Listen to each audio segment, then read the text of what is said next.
Jemaat yang dikasihi oleh Tuhan kita Yesus Kristus, Shalom dan selamat pagi untuk kita semua. Firman kehidupan di pagi hari ini tertulis dalam Injil Lukas pasal 24 ayat 50 sampai ayat 51. Lalu Yesus membawa mereka keluar kota sampai dekat Betania. Di situ ia mengangkat tangannya dan memberkati mereka. Dan ketika ia sedang memberkati mereka, ia berpisah dari mereka dan terangkat ke sorga. Demikian firman Tuhan. Saudara-saudara yang dikasihi oleh Tuhan kita Yesus Kristus, hari ini kita merayakan hari kenaikan Tuhan Yesus.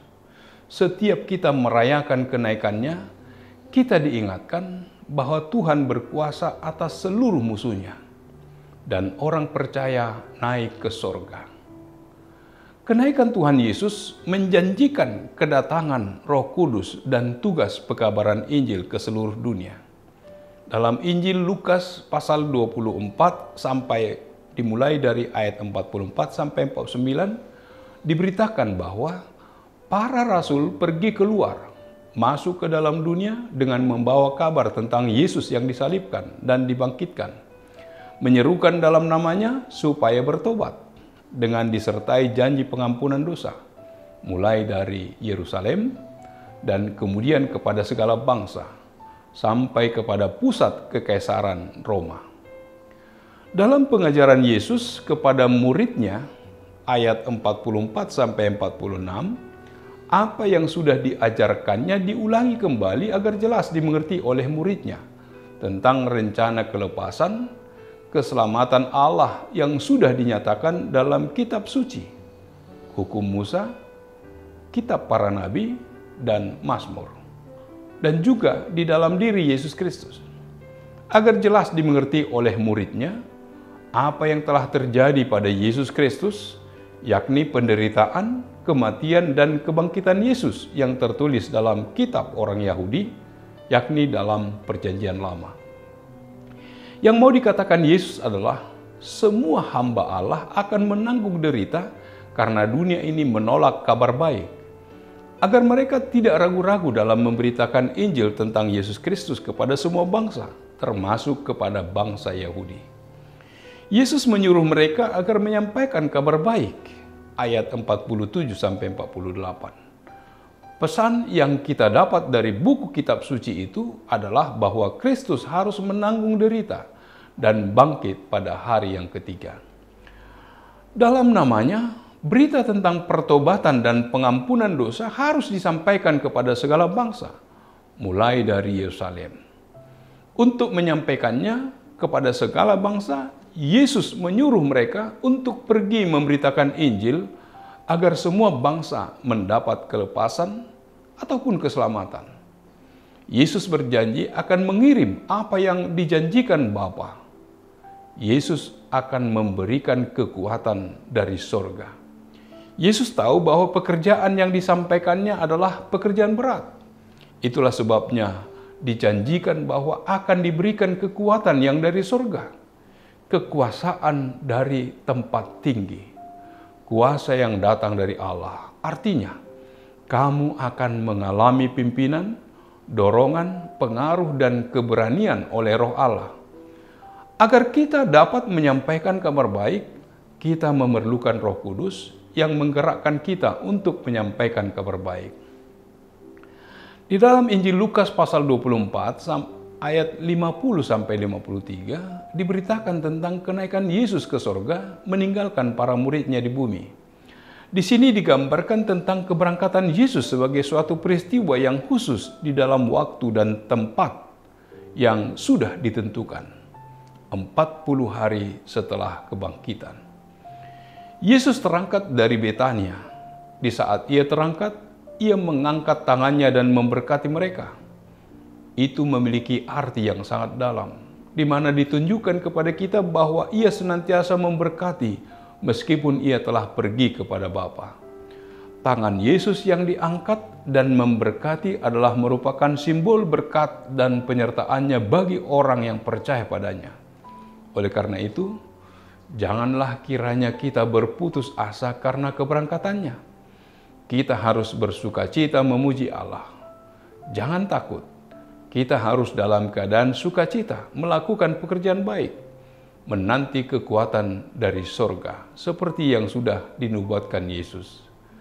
Kenaikan Tuhan Yesus tidak terlepas dari kematian dan kebangkitannya. Kebangkitannya tidak sempurna bila tidak dikabarkan kenaikannya ke sorga. Pekerjaannya sudah selesai di dunia ini sesuai dengan tugas yang diembankan Allah kepadanya. Oleh karena itu, dia kembali kepada Bapa yang mengutusnya. Dalam situasi bingung, kita tidak tahu apa yang akan kita laksanakan. Dalam situasi yang demikian diperlukan keterbukaan hati untuk menerima bimbingan dan pengajaran dari Tuhan melalui Roh-Nya. Saat ini sudah semakin banyak dosa dan kejahatan. Sepertinya manusia tidak peduli lagi akan pertobatan. Tidak mudah bagi kita untuk mengingatkan orang lain karena dianggap mencampuri urusan pribadi. Saat ini kita diingatkan untuk saling mengingatkan di dalam kasih. Amin. Marilah kita berdoa. Allah Bapa yang bertata dalam kerajaan surga, puji syukur bagimu Tuhan yang mengingatkan kami dalam perayaan kenaikan Tuhan Yesus Kristus. Engkau telah menggenapi janjimu. Yesus telah melaksanakan tugas pelayanannya, dan setelah melakukannya, ia kembali kepada Bapa. Biarlah dalam penantian Roh, kami senantiasa dikuatkan dan dimampukan untuk mempersiapkan diri dalam pekabaran Injil. Biarlah Tuhan yang menyertai memberkati setiap pekerjaan dan pelayanan kami, sebagaimana Tuhan inginkan untuk kami lakukan sesuai dengan tugas dan tanggung jawab kami. Terpujilah namamu, hanya dalam nama Yesus kami berdoa dan mengucap syukur. Amin. Anugerah dari Tuhan kita Yesus Kristus, kasih setia dari Allah Bapa serta persekutuan dengan Roh Kudus, kiranya menyertai kamu sekalian. Amin.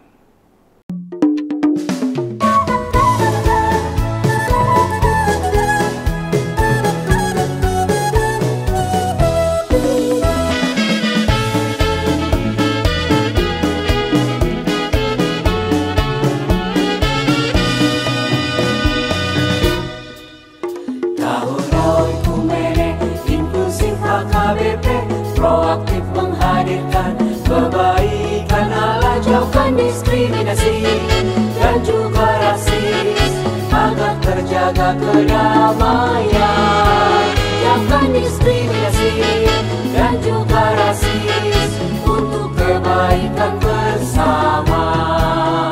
Kota Yesus waktu di bumi harus mengasihi musuhmu agar sempurna kehidupanmu seperti Allah Bapa.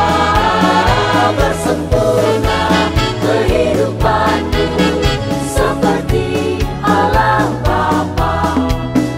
Okumene mempersatukan umat manusia di bumi. Okumene selalu membebaskan orang tertindas dan termarginal. Kita semua saling mengasihi sesama manusia. Apapun adanya kita wujudkan keutuhan ciptaan Tuhan.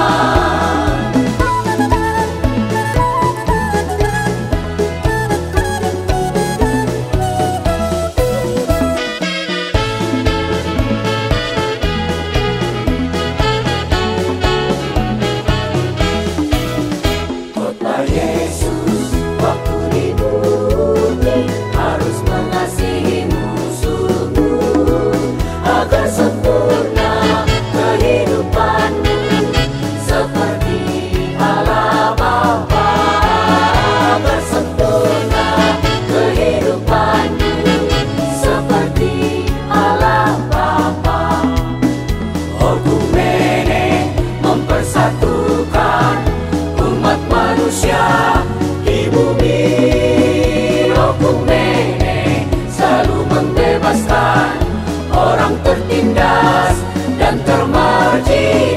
kita semua saling mengasihi sesama manusia.